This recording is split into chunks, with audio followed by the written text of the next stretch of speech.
Friends, study with Dilip Soni YouTube channel पर आपका एक बार फिर बहुत बहुत स्वागत है।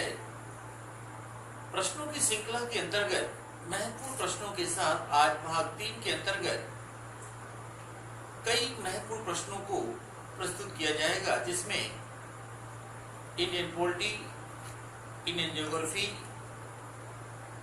इंडियन हिस्ट्री तथा अन्य कई क्षेत्रों से संबंधित प्रश्नों का संकलन होगा, जो परीक्षा के लिए खासकर यूपीपीसीएस तथा खंड शिक्षा अधिकारी एवं उत्तर प्रदेश सब इंस्पेक्टर आदि परीक्षा के दृष्टिकोण से अत्यंत महत्वपूर्ण प्रश्नों का संग्रह है और इस प्रश्नों से आप बहुत बहुत लाभ उठाएंगे।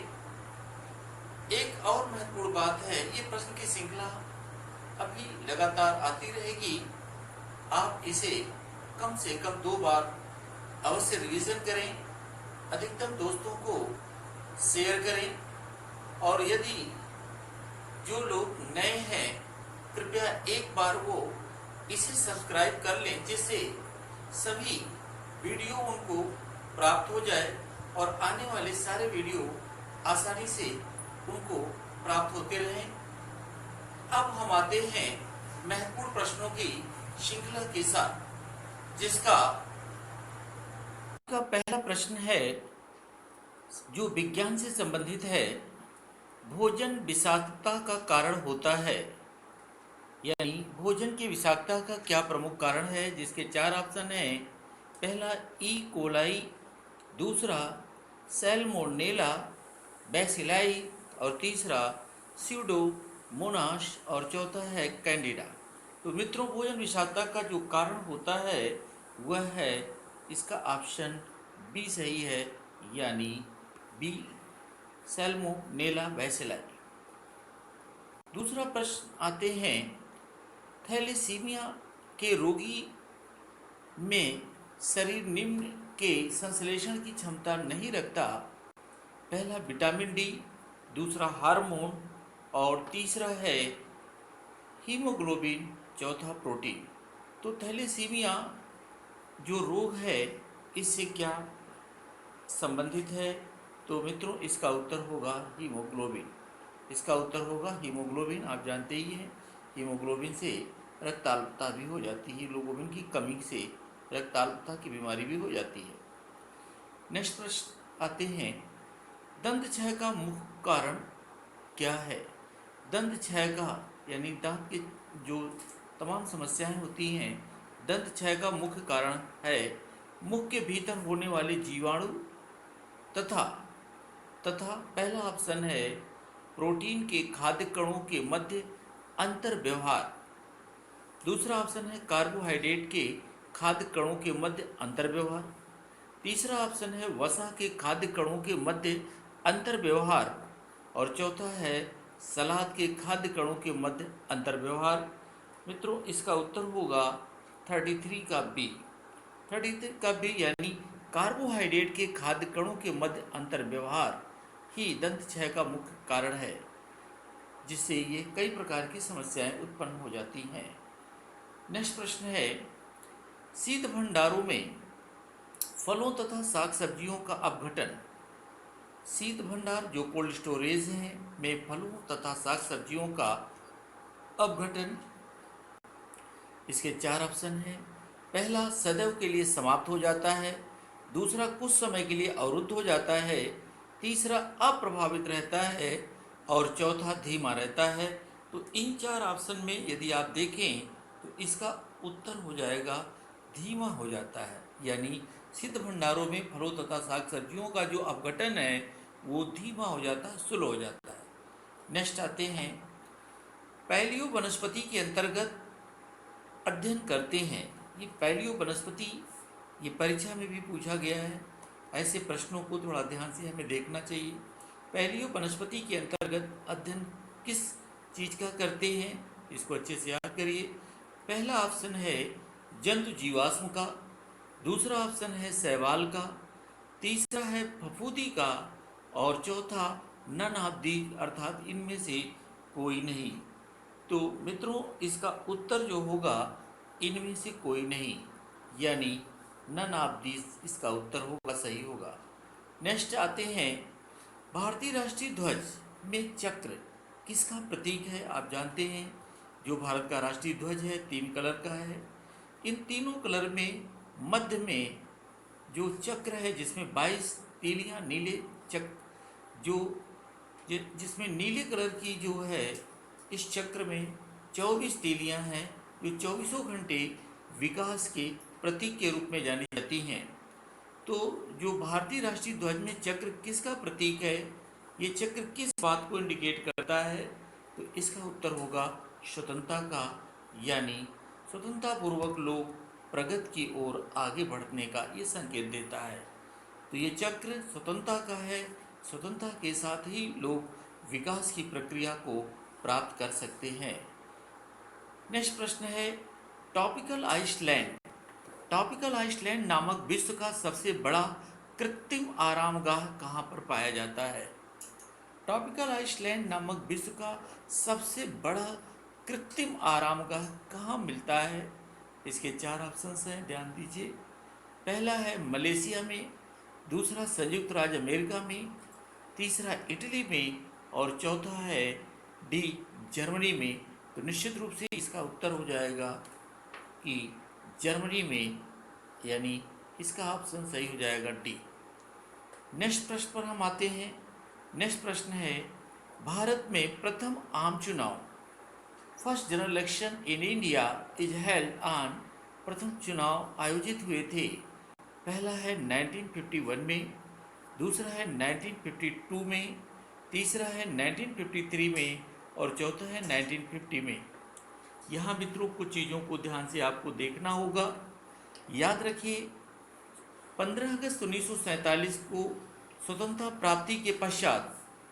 प्राप्ति के पश्चात संविधान सभा के द्वारा भारत के एक संविधान का निर्माण किया गया और संपूर्ण भारतीय संविधान को 26 नवंबर 1949 को तैयार कर लिया गया था, जिसे adopting date of the constitution भी कहा जाता है, संविधान का अंगीकृत तिथि कहा जाता है। और भारत के संपूर्ण संविधान को 26 जनवरी 1950 को लागू किया गया था और इसी दिन भारत को गणतंत्र घोषित किया गया था। परंतु भारत का पहला जो जनरल इलेक्शन ऑफ इंडिया यानी लोकसभा का जो आम चुनाव जनरल इलेक्शन किया गया था वह 1952 में किया गया था, यानी इसका उत्तर हो जाएगा 1952। तो ये बड़ा महत्वपूर्ण प्रश्न था, इसको याद रखिए। नेक्स्ट है WTO का मुख्यालय, वर्ल्ड ट्रेड ऑर्गेनाइजेशन। आज पूरा विश्व वर्ल्ड विलेज के नाम से जो जाना जाता है, उसमें WTO और इन सूचना का सबसे बड़ा योगदान है। आज WTO ने पूरे विश्व की अर्थव्यवस्था को एक दूसरे से कनेक्ट करके एक व्यापार के रूप में विकसित किया है। परंतु प्रश्न है इसका हेड ऑफिस कहाँ है? तो निश्चित रूप से इसका हेड ऑफिस है जिनेवा में है। इसका अच्छी तरह से याद कर लिए। WTO जो विश्व व्यापार संगठन के नाम से जाना जाता है, इसका हेड ऑफिस जिनेवा में है। ये प्रश्न भी बहुत महत्वपूर्ण है, इसको याद रखें। नेक्स्ट है जुगाली करने वाले पशुओं से जिस ग्रीन हाउस का निस्सरण किया होता है, जुगाली करने वाले जो पशु हैं जिससे ग्रीन हाउस का निस्सरण होता है, निश्चित रूप से इसके अंतर्गत क्या क्या शामिल हैं? तो इसके अंतर्गत हैं मीथेन, इसके अंतर्गत आते हैं मीथेन, जिसका पहला ऑप्शन है कार्बन डाइऑक्साइड CO2 है, दूसरा CFC कार्बन जो एयर कंडीशन साथ में प्रयोग किए जाते हैं और चौथा नाइट्रस ऑक्साइड। परंतु इसका सही उत्तर होगा मीथेन। इसका सही उत्तर क्या होगा? मीथेन होगा। नेक्स्ट प्रश्न आते हैं सियादवाद दर्शन। भारतीय दर्शन निश्चित रूप से एक संशयवादी प्रवृत्ति से आशावादी प्रवृत्ति की ओर दिखाई देता है, जिसमें सियादवाद एक महत्वपूर्ण सिद्धांत है। तो आपने पढ़ा होगा भारतीय दर्शन के अंतर्गत स्याद अस्ति च स्याद नास्ति आदि का भी वर्णन किया गया है। तो स्यादवाद का जो सिद्धांत है वह किस धर्म से संबंधित है? ये बहुत ही महत्वपूर्ण प्रश्न है। इस प्रश्न को आपको अच्छे से तैयार रखना होगा। ये जैन धर्म का है। जैन धर्म कि लोग ये कहते हैं हमें किसी भी वस्तु पर पूर्ण सत्यता नहीं होना चाहिए, क्योंकि जो पूर्ण सत्य है उसमें भी संशय की प्रवृत्ति है। स्यात्, इसीलिए वो कहते हैं स्याद् अस्ति स्याद् नास्ति स्याद् अस्ति च नास्ति च। तो इस तरह से जो स्याद्वाद पर जो संशय की स्थिति उत्पन्न होती है वह जैन धर्म से संबंधित है, यानी इसका उत्तर होगा जैन धर्म। तो ये प्रश्न दर्शन से संबंधित है और महत्वपूर्ण प्रश्न है। नेक्स्ट आता है सत्यमेव जयते। सत्यमेव जयते निश्चित रूप से ये बहुत ही महत्वपूर्ण प्रश्न है, कई परीक्षाओं में आ चुके हैं और आप हमारे भारत में या किसी भी पुलिस स्टेशन पर आप जाएं वहाँ देखेंगे तो यह वाक्य आपको लिखा हुआ मिल जाता है, सत्यमेव जयते। तो सत्यमेव जयते शब्द उपनिषद से लिया गया है। कहाँ से लिया गया है? उपनिषद से लिया गया है। और यह कहाँ से उद्धृत किया गया है, किस उपनिषद से? याद रखिए मुंडक उपनिषद, यानी कहीं कहीं ये मुंडकोपनिषद भी कहा जाता है, परंतु इसके यहाँ पर प्रश्नानुसार इसका उत्तर होगा मुंडक उपनिषद, जो ऋग्वेद से संबंधित है। तो बड़ा महत्वपूर्ण है। तो याद करिए सत्यमेव जयते शब्द कहाँ से लिए गए हैं? मुंडक उपनिषद से लिए गए हैं। नेक्स्ट प्रश्न पर आते हैं। मुगल प्रशासन के दौरान, मुगल प्रशासन का नाम आते ही आपको कई राजाओं के, कई शासकों के चित्रण सामने आ जाते हैं और आपको पता है कि मुगल वंश की स्थापना 1526 ईस्वी में किया गया था। तो मुगल प्रशासन के दौरान जिले को किस नाम से जाना जाता है, यानी जो आधुनिक जिला है मुगल प्रशासन में किस नाम से जाना जाता है? इसे हम सरकार के भी नाम से जानते हैं। तो मुगल प्रशासन के दौरान जो जिला है उस जिले को सरकार के नाम से जाना जाता था और ये अच्छा प्रश्न है। नेक्स्ट, निम्नलिखित राज्यों में से किसका संबंध बुद्ध के जीवन से? ये बहुत ही महत्वपूर्ण प्रश्न है। जैन और बुद्ध से संबंधित इतिहास और दर्शन से दोनों से बिलोंग होने के कारण एक प्रश्न परीक्षा में अवश्य ही आता है, इसे हमें तैयार रखना होगा। तो निम्नलिखित राज्यों में से किसका संबंध बुद्ध के जीवन से था? याद करिए, पहला इसमें अवंती, पहला इसमें है अवंती, दूसरा गांधार, तीसरा कौशल, चौथा मगध। तो इसमें याद रखिएगा कि एक साथ कई ऑप्शंस जब हों तो बड़े बड़े धैर्य से काम करना उसका। पहला ऑप्शन है 1, 2 और 3, यानी अवंती, गांधार और कौशल। दूसरा ऑप्शन है 2 और 4, यानी गांधार और मगध। तीसरा ऑप्शन है 3 और 4, यानी कौशल और मगध। चौथा ऑप्शन है 1, 3 और 4, यानी अवंती, कौशल और मगध। बड़े सावधानी से ऐसे प्रश्नों को करना चाहिए।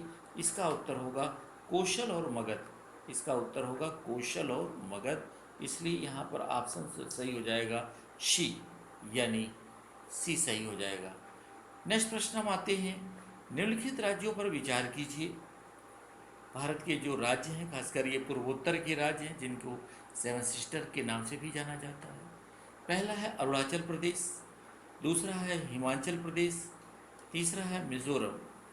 तो उपयुक्त राज्यों में से किसमें उष्णकटिबंधीय आर्द्र पदापर्णी वन होते हैं? उपयुक्त राज्यों में से किसमें उष्णकटिबंधीय आर्द्र सदापर्णी वन पाए जाते हैं? ये आपको ध्यान से इसके विकल्पों पर विचार करना होगा। पहला है केवल एक, यानी अरुणाचल प्रदेश। दूसरा है 2 और 3, यानी हिमाचल और मिजोरम। तीसरा ऑप्शन है 1 और 3, यानी अरुणाचल और मिजोरम। और चौथा जो ऑप्शन है 1, 2 और 3, यानी 1, 2 और 3। इसका मतलब है कि अरुणाचल, हिमाचल और मिजोरम। तो इसको अगर आप ध्यान से देखें तो निश्चित रूप से इसका उत्तर होगा 1 और 3, यानी इसका उत्तर हो जाएगा अरुणाचल प्रदेश और मिजोरम। यानी अगर प्रश्न के अनुसार देखें तो इसका उत्तर सही हो जाएगा केवल 1 और 3, यानी अरुणाचल प्रदेश और मिजोरम क्या हैं? उष्णकटिबंधीय आर्द्र सदापर्णी वन पाए जाते हैं। यहाँ पर कैसे वन पाए जाते हैं? उष्णकटिबंधीय आर्द्र सदापर्णी वन पाए जाते हैं। नेक्स्ट प्रश्न लेते हैं। भारत के निम्नलिखित क्षेत्रों में से किसमें सेल गैस के संसाधन पाए जाते हैं? भारत के निम्नलिखित क्षेत्रों में से किसमें सेल गैस के संसाधन या रिसोर्सेज पाए जाते हैं? पहला ऑप्शन है कैम्बे बेसिन, दूसरा कावेरी बेसिन, तीसरा कृष्णा कावेरी बेसिन। तो इन तीनों ऑप्शनों को ध्यान से देखिए और इनमें नीचे दिए गए कोड का प्रयोग कर सही उत्तर को चुनना है। पहला ऑप्शन है 1 और 3 यानी कैम्बे और कृष्णा गोदावरी बेसिन। एक कैम्बे बेसिन और कावेरी बेसिन। दूसरा है केवल 3 कृष्णा कावेरी बेसिन। चौथा है 2 और 3 कावेरी बेसिन और कृष्णा कावेरी बेसिन। और चौथा ऑप्शन है 1, 2 और 3।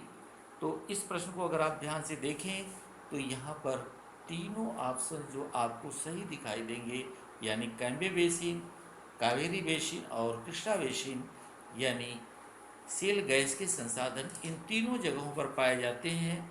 अतः इसका उत्तर सही हो जाएगा 1, 2 और 3। इसको प्रश्न को याद रख लीजिए। नेक्स्ट प्रश्न हम आते हैं, इनमें से किसने अप्रैल 1930 में नमक कानून तोड़ने के लिए तंजौर तट पर एक अभियान संगठित किया था? तंजौर के तट पर एक अभियान संगठित किया था। पहला है बी यू चिदम्बरम पिल्लई। दूसरा है सी राजगोपालाचारी। तीसरा है कामराज और चौथा है एनी बेसेंट। लेकिन याद रखिए मित्रों, ये नमक कानून ये अहमदाबाद के लिए नहीं कहा जा रहा है। ये नमक कानून तोड़ने के लिए तंजौर के तट पर, किस तट पर? तंजौर के तट पर एक अभियान संगठित किया गया था। और किसने किया था? सी राजगोपालाचारी ने। यानी इसका उत्तर हो जाएगा बी, सही हो जाएगा। इस प्रश्न को एक बार समझ लीजिए। तंजौर तमिलनाडु राज्य में है, जहाँ सी राजगोपालाचारी ने तिरुचिरापल्ली से वेदारण्यम तक की यात्रा की तथा नमक कानून तोड़ने के लिए तंजौर के तट पर अभियान संगठित किया था। अतः ये इसका उत्तर हो जाएगा सी राजगोपालाचारी हो जाएगा। नेक्स्ट प्रश्न हम देखते हैं। नेक्स्ट प्रश्न में निम्नलिखित कथनों में से कौन सा या सही है? पहला, लोकसभा में लंबित कोई भी विधेयक यानी बिल, लंबित विधेयक वह विधेयक जो प्रस्तुत हो चुका है परंतु अभी पास नहीं हुआ है, उसके 17वें पर व्यपगत या लैप्स हो जाता है। यानी लोकसभा के सत्र जैसे ही क्या होता है, लैप्स होता है, समाप्त हो जाता है, वह विधेयक समाप्त हो जाता है। लंबित कोई विधेयक उसके 17वें पर क्या हो जाता है? लैप्स हो जाता है। दूसरा, राज्यसभा में लंबित कोई विधेयक जिसे लोकसभा ने पारित नहीं किया है, लोकसभा के विघटन पर व्यपगत नहीं होगा, यानी समाप्त नहीं होगा, लैप्स नहीं होगा। तो इसको बड़ा ध्यान से रखिए। लोकसभा में लंबित कोई भी विधेयक उसके 17वें पर, यानी जब 17वां हो जाता है, और आप जानते हैं सत्र का प्रारंभ और 17वां राष्ट्रपति के द्वारा होता है, और अंतिम सत्र जो संसद का चलता है वह सत्र कब होता है उसको भी याद रखिए। वह सत्र शीतकालीन सत्र होता है जो नवंबर माह में आता है। यानी बजट सत्र जो 1 फरवरी से प्रारंभ होकर शीतकालीन सत्र तक चलता है। लेकिन यहाँ पर प्रश्न है कि 17वां की समाप्ति से वह विधेयक क्या हो जाता है? समाप्त हो जाता है। ये सही है। परंतु दूसरा जो ऑप्शन है उसको ध्यान से देखिए। राज्यसभा में लंबित कोई भी विधेयक जिसे लोकसभा ने पारित नहीं किया है, लोकसभा के विघटन डिसॉल्व होने पर भी समाप्त नहीं होगा। ये बिल्कुल 100% सही है। इसलिए इसका ऑप्शन आपको हो जाएगा केवल 2। इसका ऑप्शन हो जाएगा केवल 2। नेक्स्ट प्रश्न हम आते हैं 49। विजयनगर राज्य की स्थापना किया गया था। ये प्रश्न सामान्यतः कई प्रश्नों में भी पूछा गया है और आराम से आपकी जुबान पर होगा। बस विजयनगर नाम आते ही आपकी जुबान पर हरिहर और बुक्का नाम आ जाता है। यानी हरिहर और बुक्का ने इसकी स्थापना की थी। ये जीएस नहीं बल्कि जीके का अच्छा प्रश्न माना जाता है इस प्रश्न को। दक्षिण भारत के ये राज थे। नेक्स्ट आते हैं, प्रसिद्ध कवि अमीर खुसरो निम्नलिखित में से किस बादशाह के दरबार से संबंधित थे? देखिए, ऐसे प्रश्नों को आप जल्दी गलत नहीं करना है। अमीर खुसरो के विषय में काफ़ी चर्चाएं हो चुकी हैं, इसका डिटेल हम कभी इतिहास के माध्यम से आपको बताएंगे। प्रसिद्ध कवि अमीर खुसरो निम्नलिखित में से किस बादशाह के दरबार से संबद्ध था? तो इसका सीधा उत्तर होगा कि अमीर खुसरो जो है गयासुद्दीन बलबन के दरबार से संबंधित था। इसका जन्म 1253 ईस्वी में हुआ था और यह उत्तर प्रदेश के ही एटा जिले के पटियाली नामक स्थान पे हुआ था। और निश्चित रूप से यह प्रश्न आपके लिए बड़ा महत्वपूर्ण है। इसकी प्रमुख जो कृतियां हैं, लैला मजनू, मिफ्ताउल फुतूह, आशिका, नूर सिपिहर, तुलकनामा, खजाइन उल फतूह, जिसे तारीखी अलाई आदि के नाम से भी जाना जाता है। ये प्रश्न आप अच्छे से याद कर लीजिए। नेक्स्ट प्रश्न है, किन यूरोपियों ने भारत में प्रथमतः सामुद्रिक व्यापारिक केंद्र स्थापित किए? किन यूरोपियों ने भारत में प्रथमतः सामुद्रिक व्यापारिक केंद्र स्थापित किए? तो ऐसे प्रश्नों को सावधानी से करिएगा।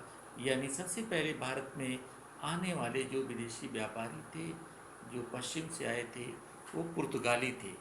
कौन थे? पुर्तगाली। यानी इसका उत्तर हो जाएगा सी।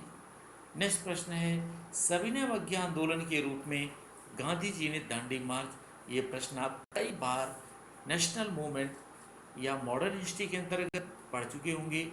सविनय अवज्ञा आंदोलन के रूप में गांधी जी ने जो दांडी मार्च किया था, ये पूरे विश्व में प्रसिद्ध था, क्योंकि सविनय अवज्ञा आंदोलन के रूप में गांधी जी द्वारा 12 मार्च 1930 को 12 मार्च 1930 को साबरमती आश्रम से इसका प्रारंभ किया गया था और 6 अप्रैल 1930 को उन्होंने अपने सहयोगियों के साथ दांडी समुद्र तट पर पहुंचकर स्वयं के द्वारा ही नमक कानून का उल्लंघन कर सत्याग्रह का प्रारंभ किया था। तो निश्चित है कि 12 मार्च 1930, यानी इसका आंसर हो जाएगा सी। यानी याद कर लीजिए, इसका आंसर सी। नेक्स्ट प्रश्न आते हैं, भारत के स्वतंत्रता आंदोलन के दौरान महात्मा गांधी जी के द्वारा स्थापित साबरमती आश्रम नगर के बाहर स्थित है। ये बड़ा महत्वपूर्ण है। पूरे स्वतंत्रता आंदोलन का एक प्रमुख केंद्र यह गुजरात का साबरमती आश्रम नामक स्थान था और गांधी जी से जुड़े होने के कारण ये बहुत अधिक प्रसिद्ध हो गया, इसलिए इसकी महत्ता काफ़ी बढ़ गई थी। तो महात्मा गांधी ने 1915 ईस्वी में अहमदाबाद में साबरमती के किनारे सत्याग्रह आश्रम की स्थापना की थी, जो बाद में यही सत्याग्रह आश्रम साबरमती आश्रम के रूप में प्रसिद्ध हो गया था। तो याद रखिए, इस प्रश्न का जो उत्तर होगा वह अहमदाबाद। इस प्रश्न का उत्तर क्या होगा? अहमदाबाद होगा। नेक्स्ट क्वेश्चन नंबर 54 है, स्वतंत्रता पूर्व अवधि में ब्रिटिश सरकार द्वारा भारत में आधुनिक शिक्षा के प्रसार, जो मॉडर्न एजुकेशन शिक्षा का प्रसार का सबसे प्रमुख उद्देश्य क्या था? तो देखिए, ऐसे प्रश्नों को आप सावधानी से सारे विकल्पों को एक बार पढ़ लिया करिए, क्योंकि ब्रिटिश राज के द्वारा भारत में अंग्रेजी शिक्षा के प्रसार करवाने के पीछे जो मुख्य कारण था, प्रशासन का खर्च कम करने की चिंता। इसके लिए सरकार शिक्षित भारतीयों की संख्या बढ़ाना चाहती थी, जिससे प्रशासन और ब्रिटिश व्यावसायिक प्रतिष्ठानों को छोटे कर्मचारियों की बढ़ी और बढ़ती हुई ज़रूरतों को पूरा किया जाए या पूरा करने में मदद प्राप्त हो। यानी निश्चित रूप से इसे ब्रिटिश हितों की पूर्ति करने का भी एक साधन माना गया था। अतः इसका आंसर हो जाएगा ए। इसका आंसर क्या होगा? ए हो जाएगा। नेक्स्ट प्रश्न पे आते हैं, महात्मा गांधी ने असहयोग आंदोलन स्थगित कर दिया, क्यों स्थगित किया? इसको लेकर देश में काफ़ी चर्चा परिचर्चा भी उठने लगी और नए संगठन इसका विरोध भी करने लगे। परंतु गांधी जी इस असहयोग आंदोलन को जो स्थगित किया था, उसके कई कारण थे और सबसे बड़ा कारण था कि गोरखपुर के महाराजगंज थाने में जो चौरी चौरा नामक स्थान पर 11 ब्रिटिश सिपाहियों को जिंदा जला दिया गया था और गांधी जी अहिंसा के पुजारी थे। हिंसा का किसी भी रूप में वर्ण स्वीकार उन्हें नहीं था। तो मित्रों, इस प्रश्न का सीधा सीधा उत्तर होगा चौरी चौरा, जो गोरखपुर जिले में था, अब महाराजगंज जिले में है। और ये चौरी चौरा में हिंसा भड़क उठी थी क्योंकि सिपाहियों को यहाँ जिंदा जला दिया गया था। नेक्स्ट, आज़ाद हिंद फौज, सभी लोग ये जानते हैं, आप अपने प्राइमरी स्कूल से इस बात को पढ़ रहे हैं। आज़ाद हिंद फौज का प्रथम जो सेनापति था, जो सुभाष चंद्र बोस के नेतृत्व में किया गया था, इसका जो पहला सेनापति कौन था? इसका पहला सेनापति कैप्टन मोहन सिंह थे। कौन था? मोहन सिंह, यानी कैप्टन मोहन सिंह थे। और आप जानते ही हैं 1 सितंबर 1942 को ही आज़ाद हिंद फौज की पहली डिवीज़न का गठन किया गया था। ये भी प्रश्न कभी कभी पूछा जाता है, आज़ाद हिंद फौज की स्थापना कब की गई थी? 1942, यानी 1 सितंबर 1942 को की गई थी। ऐसा प्रश्न आए तो भी आसानी से आप कर लीजिए। नेक्स्ट प्रश्न पर आते हैं। आयल एक उपक्रम है। आयल यानी तेल एक उपक्रम यानी पब्लिक अंडरटेकिंग है, जो सरकार के द्वारा नियंत्रित भी है और सरकार का आर्थिक कॉपरेशन भी है। यह संलग्न है। यह संलग्न किससे है? इसका उत्तर हो जाएगा तेल के विपणन से। इसका उत्तर किससे हो जाएगा? तेल के विपणन से, यानी उत्तर डी सही हो जाएगा। इस प्रश्न को याद कर लीजिए। नेक्स्ट, आश्रय बीमा योजना का उद्देश्य। आश्रय बीमा योजना का जो प्रमुख उद्देश्य है वो क्या है? वास्तव में इसके विषय में कि आश्रय बीमा योजना का प्रारंभ जो हुआ था वह 10 अक्टूबर 2001 को हुआ था। इसको आप डेट को याद कर लीजिए। आश्रय बीमा योजना का प्रारंभ कब हुआ था? 10 अक्टूबर 2001 को हुआ था। और इसका उद्देश्य नौकरी या काम छूट जाने के बाद जो लोग प्रभावित होते थे, इन लोगों की सुरक्षा प्रदान करना था। और इसके तहत निकाले जाने की तारीख के पहले के 12 महीने के दौरान मिले औसत वार्षिक वेतन के 30% तक मासिक भरण पोषण भत्ता, जिसकी अधिकतम सीमा 3,000 रुपये प्रति माह होगी, इसे 12 महीने तक या जब तक संबद्ध व्यक्ति वैकल्पिक रोजगार नहीं प्राप्त कर लेता, इसमें भी पहले दिए जाने का प्रावधान किया गया था। तो निश्चित रूप से इसका उत्तर जो होगा क्या होगा? डी होगा। नेक्स्ट हम आते हैं, निम्नलिखित में से कौन सुमेलित नहीं है? देखिए, ऐसे प्रश्नों में प्रायः गलती हो जाती है, हम लोग सुमेलित है लगा देते हैं। ऐसे में यहाँ एक निशान लगा लीजिए। ये क्या पूछ रहा? नहीं है। Who is not match following the sent. तो ऐसी स्थिति में आल्हा, आल्हा का संबंध कहाँ से था? महोबा से था। रशिया, वर्षाना, वर्षाना मथुरा के पास है। कजरी, कजरी एक क्या है? लोकगीत है, उत्तर प्रदेश के मिर्ज़ापुर से है। बिरहा, कन्नौज। तो आप ध्यान रखिए, इसमें जो बिरहा है यही प्रश्न सुमेलित नहीं है, यानी ये गलत है। ये क्या है? गलत है। जब ये गलत है तो यानी सुमेलित नहीं है। याद रखिए, आला का संबंध कहाँ है? महोबा से है। यदि आप मैहर देवी कभी गए हों तो आपको उस क्षेत्र में दिखाई देगा, वहाँ एक आल्हा का एक अखाड़ा बताया जाता है, जहाँ प्रतिदिन आल्हा माता रानी के आकर दर्शन पूजन करता है। रशिया वर्षाना मथुरा में था। और कजरी ये हमारी उत्तर प्रदेश की एक लोकगीत है जो मिर्ज़ापुर क्षेत्र में गाई जाती है। अब हम आते हैं आज के अंतिम प्रश्न पर। मित्रों याद करिए कि study with Dilip Soni YouTube channel जो चल रहा है, इसमें जो प्रश्नों की श्रृंखला चल रही है, इन श्रृंखला का लगातार आप अध्ययन करिए। चाहे परीक्षा कोई भी हो, आजकल परीक्षा का स्तर काफ़ी डेप्थ हो चुका है, कंसेप्चुअल प्रश्न आ रहे हैं। प्रश्नों को गहराई से यदि अध्ययन करेंगे तो निश्चित है कई सारे प्रश्नों को आप आसानी से सीख जाएंगे। तो अंतिम प्रश्न पर आते हैं, उत्तर प्रदेश के ब्रज मंडल का संबंध इनमें से किस लोक नृत्य से है? तो निश्चित रूप से इसका उत्तर होगा ए।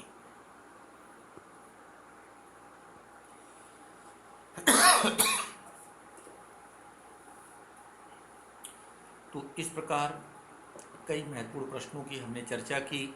इन प्रश्नों से आपको याद करना होगा कि क्या क्या प्रश्न हम अच्छी तरह दोहरा लें। देखिए, प्रश्नों की कोई सीमा नहीं है, कंपटीशन का कोई अंत नहीं है। हमें अपनी सफलता को सुनिश्चित करने के लिए लगातार लगे रहना होगा और शीघ्र ही हम करंट के प्रश्नों को भी लाएंगे। पहले कुछ कंसेप्ट आपका जो महत्वपूर्ण प्रश्न आने की संभावना जिनकी लगभग प्रत्येक परीक्षाओं में होती है, उसकी चर्चा हम कर दें, फिर हम ऐसे प्रश्नों पर आते हैं। तो इसके लिए अब आप हमें इजाज़त दें इस बात के साथ कि आप इसे अपने मित्रों के बीच अधिक से अधिक शेयर करें, और जो सब्सक्राइब नहीं किए हैं एक बार सब्सक्राइब करें, जिससे सभी आने वाले करंट आदि के प्रश्न उनको लगातार प्राप्त होते